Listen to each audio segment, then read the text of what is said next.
कर सामने आए, उत्तर प्रदेश में 80 सीटें आती हैं। हाँ, मुझे आपकी आवाज आ रही है, आपको मेरी आवाज मिल रही है? जी बिल्कुल सर।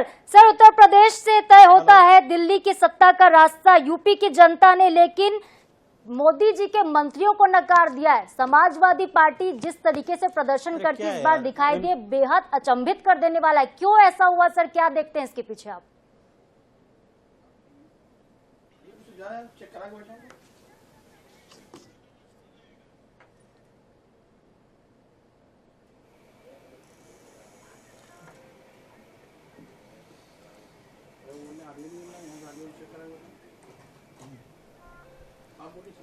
दो तीन चीजें इसमें रही। एक तो ये कि यहाँ पर उत्तर प्रदेश में जो समाजवादी पार्टी और कांग्रेस का गठबंधन हुआ, इस बार बहुजन समाज पार्टी का जो एक रोल हुआ करता था, तीन त्रिकोणीय मुकाबला होता था, तो वो नहीं हुआ।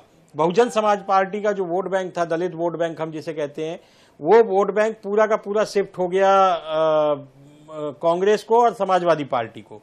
दूसरा जो यहाँ पे नैरेटिव चलाया, उसमें कांग्रेस और समाजवादी पार्टी अपना नैरेटिव स्थापित करने में सफल रही कि यदि तीसरी बार मोदी सरकार आती है तो ये संविधान बदल देंगे, आरक्षण खत्म कर देंगे। इसका बहुत ज्यादा असर हुआ। आप देखेंगे कि इतना ज्यादा असर हुआ कि वाराणसी में प्रधानमंत्री नरेंद्र मोदी भी 1.5 लाख वोटों से ही जीते, जबकि पिछली बार उनकी जीत का मार्जिन 5.5 लाख रहा। तो अभी तो और भी समीक्षाएं होंगी, कुछ टिकट गलत दिए गए, जैसे फैजाबाद जिसे अयोध्या कहा जाता है, वहां भी भारतीय जनता पार्टी हार गई है। तो कुल मिलाकर के जो भाजपा का एक कोर वोट बैंक हुआ करता था, पिछड़ा वोट बैंक, जो भाजपा के साथ आ गया था, लेकिन इस बार लग रहा है कि वो समाजवादी पार्टी के खाते में चला गया है, समाजवादी की पार्टी की तरफ थोड़ा शिफ्ट हुआ है। तो ये एक हार के बड़े कारण रहे। बाकी अभी हार के कारणों की समीक्षा होंगी, लेकिन मुझे मोटे तौर पे ये बातें समझ में आती हैं और इस पर मूल्यांकन करना होगा कि क्या योगी का जो एक शासन था, जिसमें ये कहते थे कि हमने कानून का राज्य स्थापित किया है, बुलडोजर बाबा के नाम से ये प्रसिद्ध हो गए थे, तो इसकी भी समीक्षा होगी कि क्या वाकई जनता को ये इस तरह का राज पसंद आ रहा था या नहीं आ रहा था। तो ये भी एक बड़ा प्रश्न है। तो कुल मिलाकर के अभी समीक्षाएं होनी है, सवाल बहुत सारे हैं, उसके बहुत सारे हार के कारण भी सामने आएंगे। लेकिन फिलहाल तो ये है कि उत्तर प्रदेश ने दगा दे दिया और उसकी वजह से वही 30 सीटें कम है। जो 30 सीटें अगर उत्तर प्रदेश को मिल जाती और तो भारतीय जनता पार्टी 272 का जादुई आंकड़ा छू सकती थी। बिल्कुल जादुई आंकड़े से पीछे रह गई है। के उपाध्याय जी, एक अहम सवाल है, मैं ये जानना चाहता हूं कि क्या भारतीय जनता पार्टी ने जो नेशनल नैरेटिव सेट करना चाहती थी वो सेट नहीं कर पाई? कहां पर चूक हो गई? क्या लोगों ने इस बार नेशनल नैरेटिव, यानी हम देखें 2019 में पाकिस्तान पर हमले के बाद से वहां नेशनल नैरेटिव सेट हुआ, 2014 में देखेंगे तो उस समय यह हुआ कि एक बहुमत की सरकार आएगी तो वो देश को मजबूती की तरफ लेकर जाएगी। लेकिन इस बार क्या लोगों ने स्थानीय मुद्दों पर उत्तर प्रदेश में वोट दिया? क्योंकि फैजाबाद जहां राम मंदिर बना, वहां पर भारतीय जनता पार्टी को बड़ा डेंट लगा है।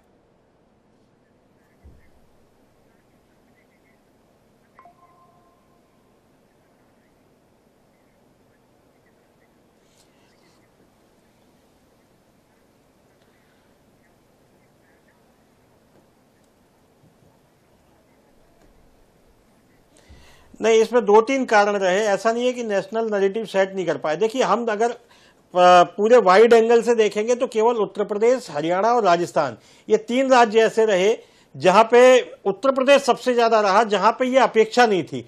राजस्थान में सारे जो राजनीतिक विश्लेषक है ये मान के चल रहे थे कि कुछ सीटें कम आएंगी। इसी प्रकार हरियाणा में भी ये मान के चल रहे थे कि कुछ सीटें कम आएंगी। लेकिन उत्तर प्रदेश में कोई ये मान के नहीं चल रहा था कि इतनी सीटें कम आएंगी। कुल मिलाकर के जो यहां नैरेटिव काम कर गया, वो समाजवादी पार्टी और कांग्रेस ने जो चलाया था, वो ये नैरेटिव था कि आरक्षण खत्म हो जाएगा, संविधान बदल जाएगा। उत्तर प्रदेश में एक बहुत बड़ी आबादी दलित वोट बैंक की है, दलितों की है, जो कभी मायावती को वोट किया करता था। इस बार बहुजन समाजवादी पार्टी शून्य पर रही है, जिसकी पिछली बार 10 सीटें थी। वो पूरा का पूरा वोट ट्रांसफर इस बार समाजवादी पार्टी यानी इंडिया गठबंधन को जाता हुआ दिख रहा है। अभी कितना गया है ये तो अभी कल पूरी समीक्षा होगी, देखेंगे, आंकड़े आएंगे तब समझ में आएगा। लेकिन मुझे प्रथम दृष्टि में यही लगता है कि दलित वोट बैंक पूरा शिफ्ट हुआ है। कुछ बैकवर्ड, जिसे पिछड़ा वर्ग भी कहते हैं, वो भी आरक्षण खत्म ना हो जाए इस डर से मुझे लगता है कि समाजवादी पार्टी की तरफ शिफ्ट हुआ। अब रहा सवाल अयोध्या वाली सीट की जवाब, तो अयोध्या में जब लल्लू सिंह को टिकट दी गई थी तो यह माना जा रहा था कि यह टिकट गलत दे दिया गया है, क्योंकि लल्लू सिंह से लोग वहां नाराज थे। इस टिकट का विरोध भी हुआ था। अगर लल्लू सिंह की जगह कोई और होता तो मुझे लगता है कि अयोध्या में यह नतीजा नहीं आता। कुल मिलाकर के स्थानीय मुद्दा अयोध्या में भारी रहा। राम मंदिर का मुद्दा पूरे उत्तर प्रदेश में ज्यादा दिखाई नहीं दिया। सर, एक और वजह यहाँ पर अगर हम देखें 2019 के लोकसभा चुनाव की अगर बात करें तो तब सपा का कुनबा जरा सा बिखरा हुआ था। चाचा शिवपाल अलग लड़ रहे थे, अखिलेश यादव अलग लड़ रहे थे, लेकिन इस बार परिवार एकजुट हुआ है और दोनों ने मिलकर जब लड़ाई लड़ी कांग्रेस के साथ, तो क्या ये नतीजे उसके आधार पर भी हम देखें इसका बड़ा फायदा मिला सपा को?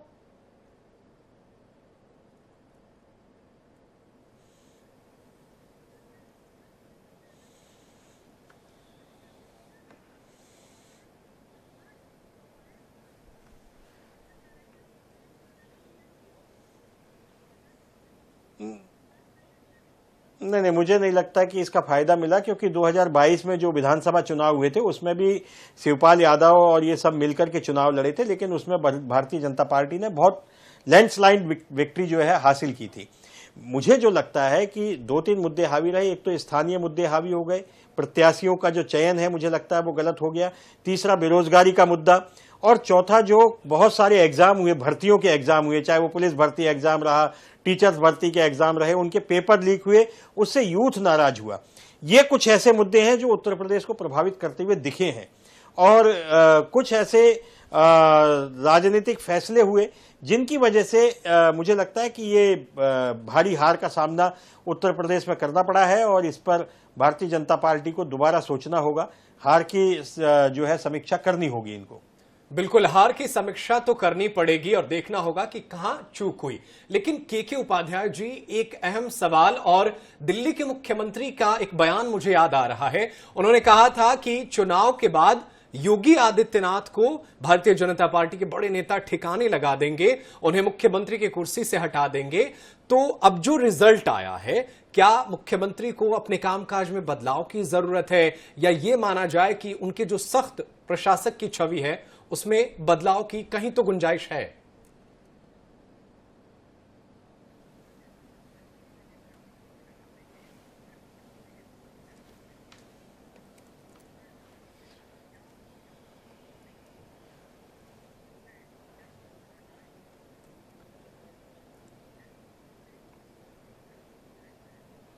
मुझे लगता है अरविंद केजरीवाल के बयान का इतना असर नहीं है। जो अभी तक जो निकल के आ रहा है, तमाम सारे लोगों से बातचीत हुई है, और भी यहाँ पे बहुत सारे राजनीतिक जो विश्लेषण करते हैं उन लोगों से आज दिन भर यही बात होती रही, क्योंकि हम उत्तर प्रदेश में बैठे हैं और उत्तर प्रदेश में आज सिर्फ यही बात हो रही है।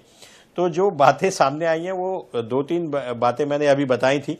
आरक्षण, संविधान बदला जाएगा, रोजगार, बेरोजगारी, और जो भर्तियों में पेपर लीक हुए, ये मुद्दे ज्यादा हावी रहे। इसकी वजह से इस तरह का परिणाम देखने को आया है।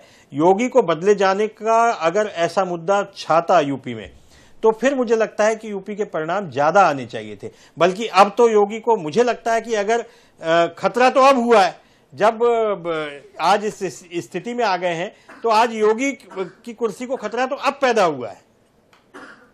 लेकिन सर, एक सबसे अहम बात जो इस चुनाव में देखने को मिली है, अमेठी सीट, राहुल गांधी ने यहां से किनारा कर लिया, इस बार चुनाव नहीं लड़ा था, लेकिन स्मृति ईरानी की ये जो हार है ये किस ओर इशारा करती है? क्या बहुत ज्यादा ओवर कॉन्फिडेंस था बीजेपी का इस सीट को लेकर, इस वजह से हार का सामना करना पड़ा?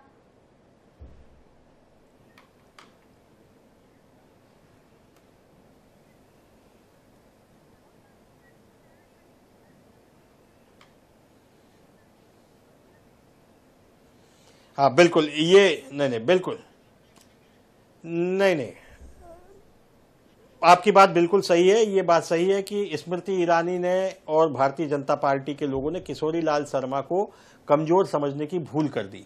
जब किशोरी लाल शर्मा का टिकट फाइनल हुआ तो मुझे याद है भारतीय जनता पार्टी के लोगों ने कहा था कि अब स्मृति बहुत आसानी से जीत जाएगी, लेकिन यहाँ हम लोगों को लगा कि ठीक है, के जी मैं आपको यहाँ पर रोकना चाहूंगा।